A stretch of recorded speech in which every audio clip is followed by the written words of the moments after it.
Yeah, I think it's almost impossible not to this day and age in medicine.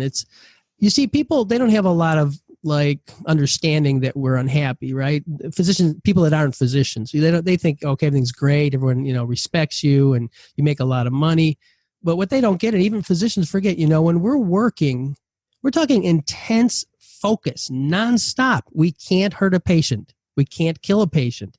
And we just take it for granted that we're going to be intensely focusing for 6, 8, 12 hours at a time. And no wonder we get burned out. We don't even realize how burnt out we are half the time.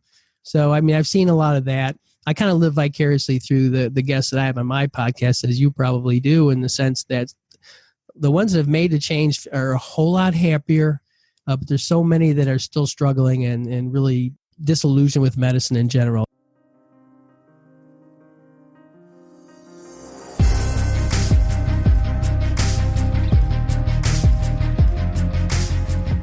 Welcome to the Licensed to Live show, where professionals, doctors, champions, VIPs, attorneys, and those in public office discover strategies that help you restart and gain what is lost when you find yourself accused.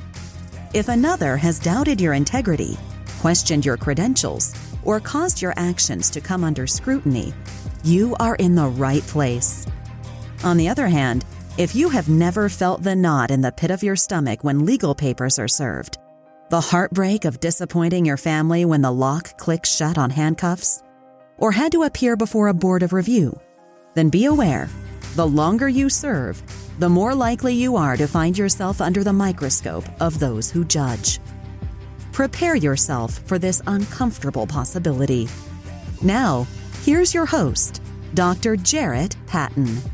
Welcome to this episode of Licensed to Live. My name is Dr. Jarrett Patton, and I'm your host for our journey together today and every day you choose to listen to this show. If you or anyone you know has been dissed, please invite them along this journey. Just go to Apple Podcasts, Google Play Podcasts, wherever you get your podcasts, and subscribe to the Licensed to Live show. While you're there, feel free to rate this episode and give me honest feedback so I make sure I provide you with the most up-to-date information about career and life changes. When I say dissed, well, you guys know what I mean. I mean disengaged, dissatisfied, disgruntled, disenfranchised, disillusioned. You get the picture. But make sure if you have been dissed that you're telling a friend about listening to this show too. Today we will be talking with Dr. John Jurica, a family physician, a blogger, a fellow podcaster, as he's the host of Physician Non-Clinical Careers, and he is the Vital Physician Executive. Today, we will learn more about Dr. Jurica and how your career can accelerate with non-clinical jobs. And now a word from our sponsor. What do you do when life takes an unexpected turn for the worse? Where can you turn when everything you have worked hard for comes crashing down and your title no longer serves as your identity? In Licensed to Live, Dr. Jarrett offers sound advice to aid those who, like him, have been under attack from medical boards, certification agencies, hospital systems, legal systems, or the public at large. From insightful coaching on how to handle the initial assault upon your character to proven tools for effectively resetting your life, Dr. Jarrett will help you turn your tragedy into triumph, no matter your occupation.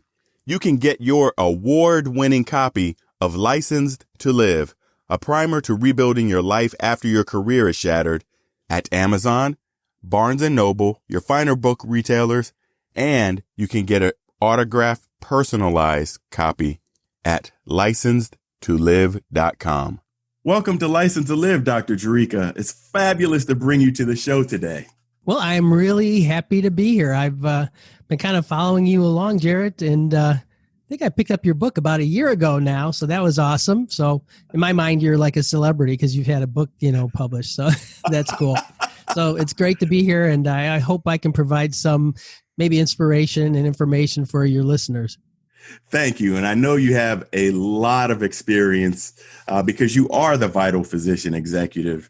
As you began early in your career as a family physician, but you progressed through the ranks of the executive world. You became a vice president for medical affairs, a chief medical officer. For a time, I am sure you were very busy clinically and non-clinically.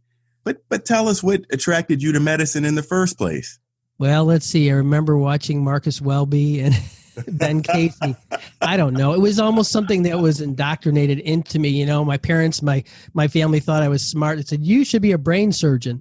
Now, I never thought about being a brain surgeon. I have an aunt that still thinks I should be a brain surgeon. But from day one, I like science and that sort of thing. So really, when I went to college, I was like, okay, I'm going for pre-med. I did get a chemistry degree, though, so I had something to fall back on.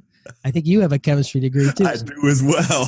So we have all types of connections here. Yeah. This is my first disappointment was I applied to medical school and I was rejected. So I worked 2 years as a food chemist at Kraft. And then I reapplied and I did get accepted and went to med school. And I always was going to be a family physician. I didn't really know any specialists. And I thought, well, okay, a doctor is someone that takes care of everybody. So that's what I did. That's a pretty cool story. I mean, when we have our TV celebrities that are out there and they're kind of doing their thing, it kind of shapes our opinion on what doctors are and what they do. And sometimes you and myself included didn't really know what it was going to all be about until we got there. So we kind of get in there and then we figure out, hey, there's some things that I like, there's some things that I don't like, but hey, I can make this work. And in your case, I mean, you had a very strong clinical career. And as I mentioned before, you even went up to some very high ranks of medical leadership, including Vice President for Medical Affairs and Chief Medical Officer. So tell me a little bit about your transition from clinical medicine into non-clinical medicine. And then did you ever go back? Okay, well, yeah, I was practicing as a family physician and I was in a sort of a standalone kind of regional medical center. But so I was doing everything. I did obstetrics for 8 years. I was taking care of kids in the nursery, but I was a joiner. It seemed like every time they needed someone on a committee, then I would step up. And I ended up like starting to chair a lot of these committees. And I really got interested in management, seeing what the leadership at the hospital was doing. And over time, I became attracted to it. And at the same time, I became disillusioned about practice. Oh my gosh, boy, it was not like being Marcus Welby. I can tell you that.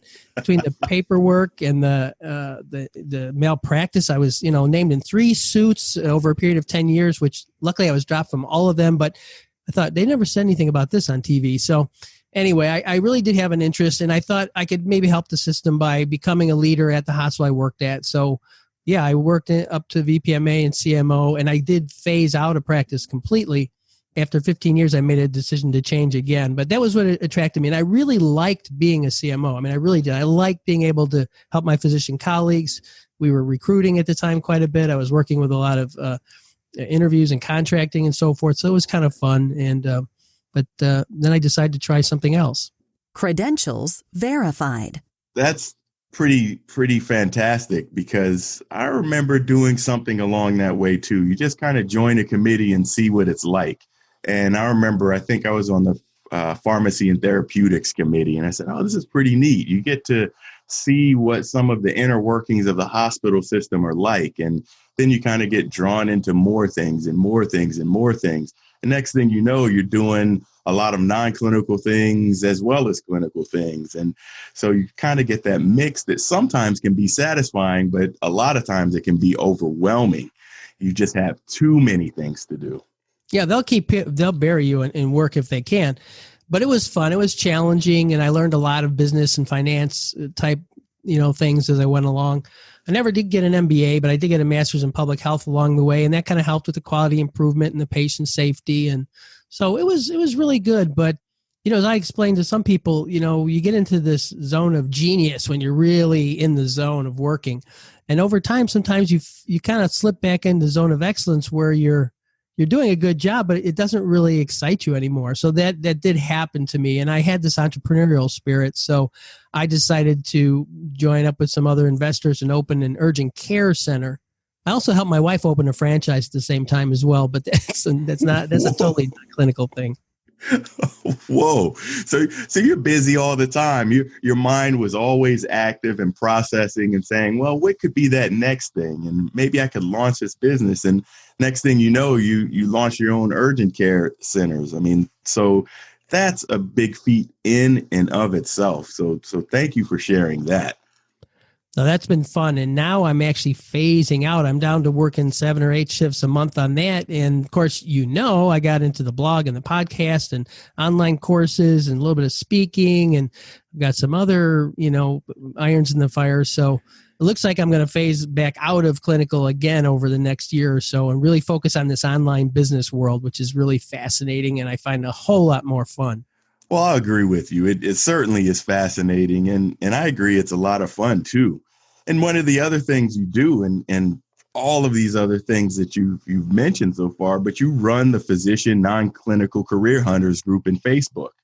Firestarters, you've got to go check out this group because there's lots of information, and I'm adding all of the links to everything we talk about today in the show notes. So make sure you check that. But in this group, I often see people asking for advice, and people even posting non-clinical jobs in there. It offers great information, and somehow you keep it spam free. Could you tell us a little bit about what are some of the hottest non-clinical jobs you see trending out there for physicians right now? Utilization management's a big one because it's quick. You don't need any special background. Pretty much anybody can go into it. They can make a decent living. They can do offsite reviews. They can do onsite. They can work for a hospital. They can work for a large firm. And, they'll make, I don't know, 150 to 200 depending. And they can, but it's a good job. And I've seen cardiologists, cardiac surgeons, and others say, they've had it with practice. They're going to do that. A lot of medical science liaisons are out there in the group. There's quite a few people that do multi-level marketing, but we won't let them talk about it. So, but I don't mind people want to share some things, but, we kind of get upset if they try to promote their pyramid scheme or whatever. But no, then there's everything in between. There's, people that are in hospital and health system leadership. There's people that are in insurance medicine. Pretty much you name it. There's at least 100 different non-clinical careers out there that I could probably list if I had to. And you're right. A lot of the engagement on the Facebook group is other people helping each other. So I really don't, I'm not doing coaching on Facebook group, right? There's a lot of coaches on the group. So feel free to jump in anytime.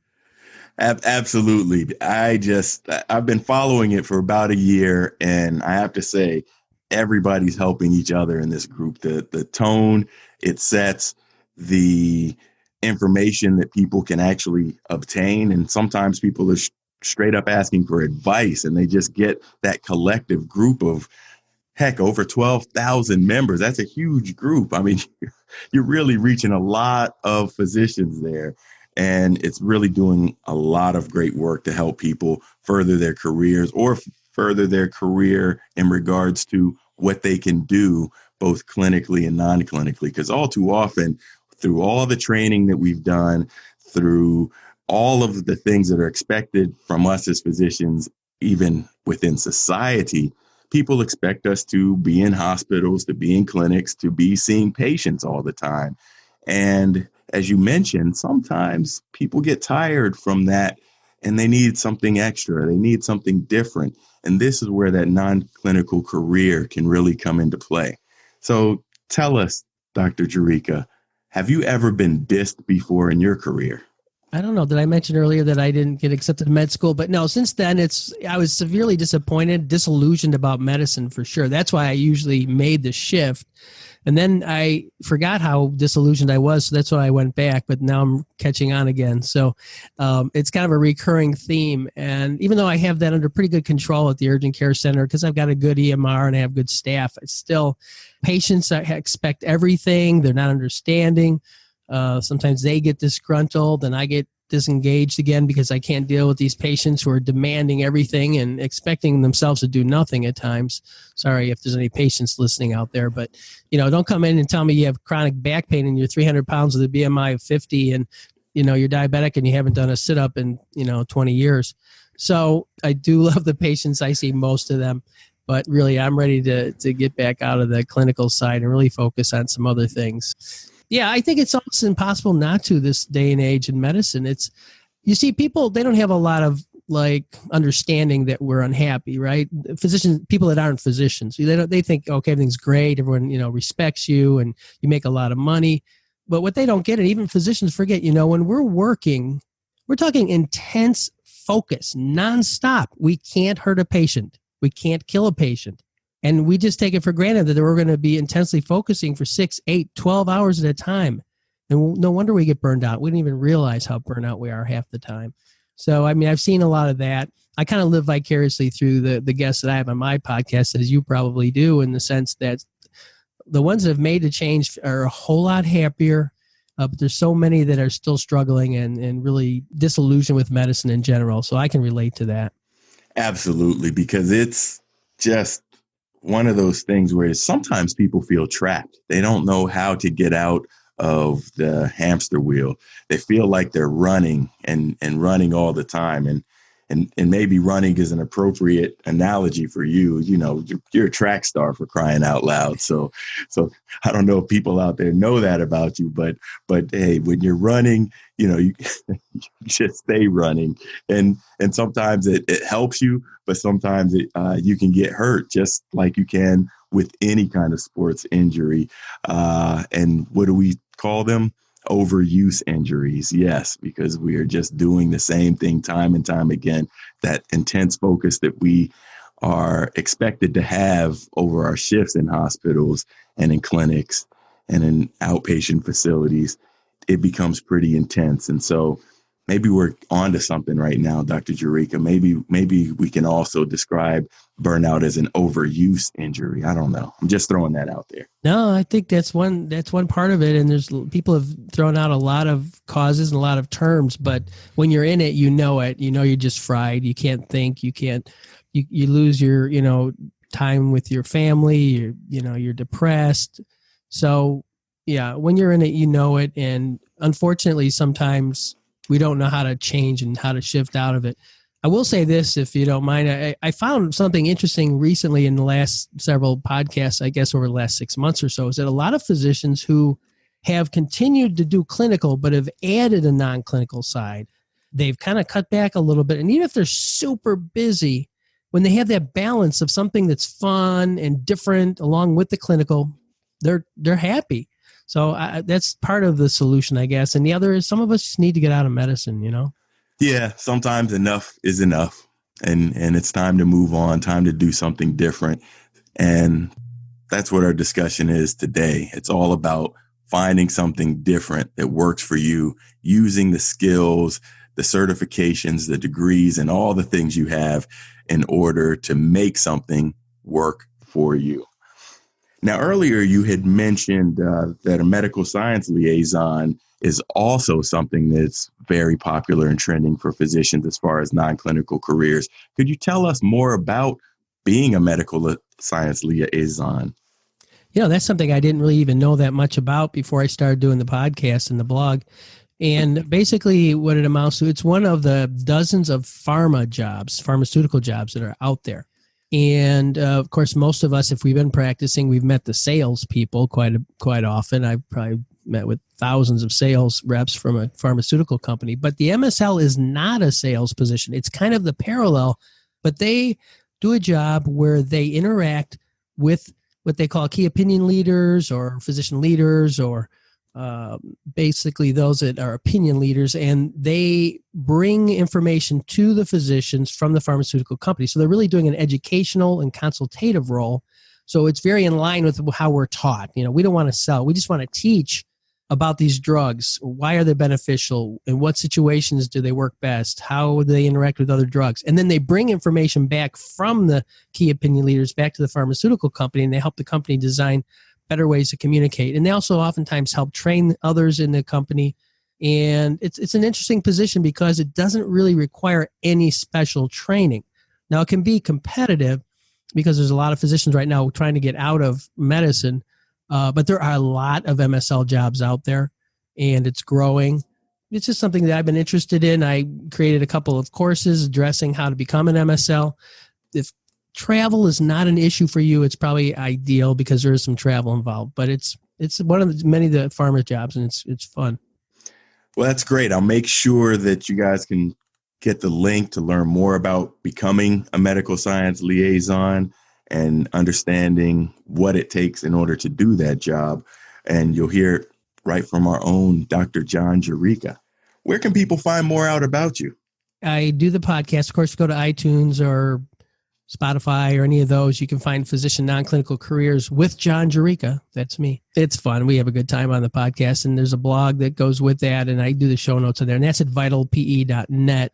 And I did start the site where I do courses called Non-Clinical Career Academy, and you can track that down, or you can put a link there. But everything comes from the blog and the podcast. So if anybody goes out there, they're going to hear from me, and they can sign up for my newsletter if they like. And I'm just here mainly to put as much free content out there as I can.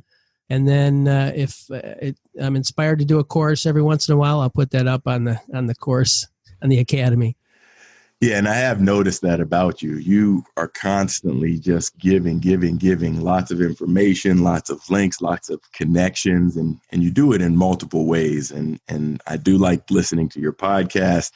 I definitely have been a member of your group for a while and on Facebook.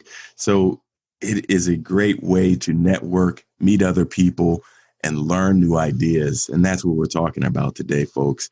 It's really about learning to see what the world of possibility is, because all too often we just don't see the possibilities because of our narrow focus.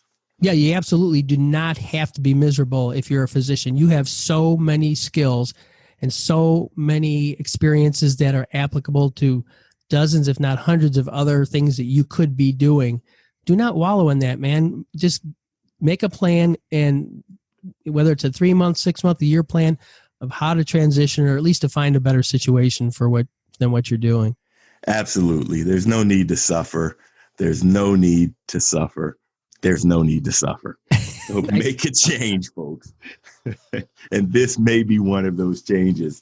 So if you want to know more about being a Vital Physician executive, if you want to know more about a number of other non-clinical career options that are out there for you, make sure you're paying attention to this man today.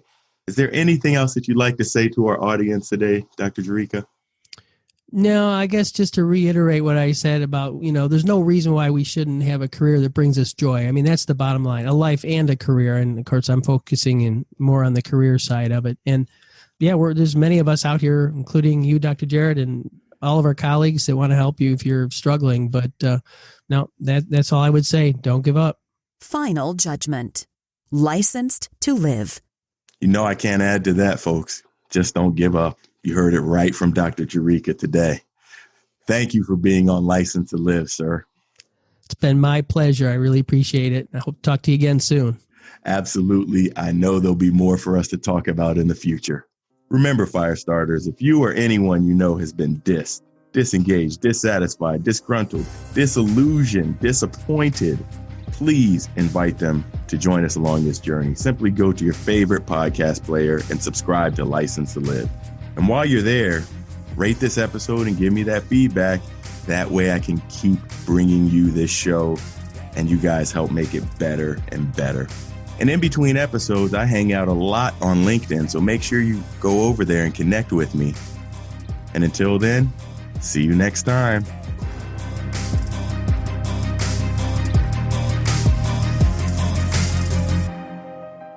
No matter how disheartening the moment of accusation sounds, how deep the pain of immobilization stabs, or how bleak your future looks, no one can take away your license to live. Keep Dr. Jarrett's expertise handy and unlock your future. Go to Apple Podcasts, Google Podcasts, or another podcast player and subscribe right now to Licensed to Live. See you next time.